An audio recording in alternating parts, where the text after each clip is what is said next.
평면에서의 두 직선의 위치 관계를 볼까요? 지금 위치 관계라고 하는 게 어떤 의미를 갖냐면 우리가 위치가 될 수 있는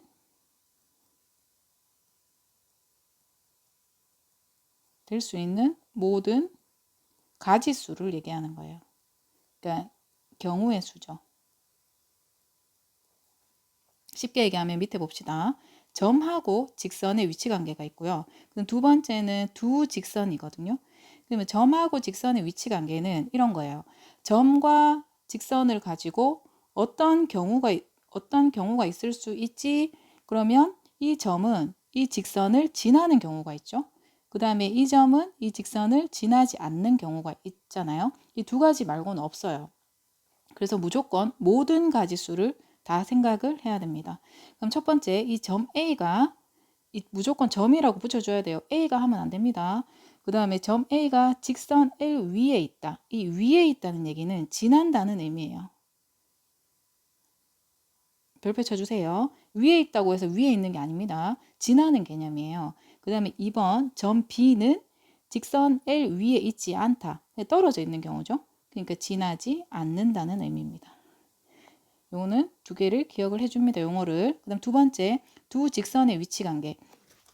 이게 조금 헷갈리는 경우가 있는데 이 문제는 우리가 젓가락이 있잖아요. 이 두 젓가락을 가지고 어떤 경우가 있을 수 있지라고 하는 거예요. 이 두 젓가락은 이렇게 한 점에서 만나는 경우가 있을 거고 아니면 두 개 겹치는 경우가 있겠죠. 겹치는 경우. 그런데 얘들 둘이 만나지 않는 경우가 있잖아요. 그런 경우는 평행한 경우가 되겠죠. 3번 평행한 경우는 만나지 않습니다. 그래서 평행하다는 표시는 이렇게 선을 두 개 이렇게 직선 L과 M이 평행하다. 이렇게 기호로 표시하면 되니까 이번에 배운 기호니까 꼭 기억을 해야 됩니다. 기호를 써야 돼요. 그런데 이제 이런 의문이 생길 수 있죠. 만약 이런 선인데 직선인데 내가 이것도 안 만나잖아. 그럼 얘도 평행한가? 아니죠. 이거는 직선은 계속 연장한다는 거죠. 개념이.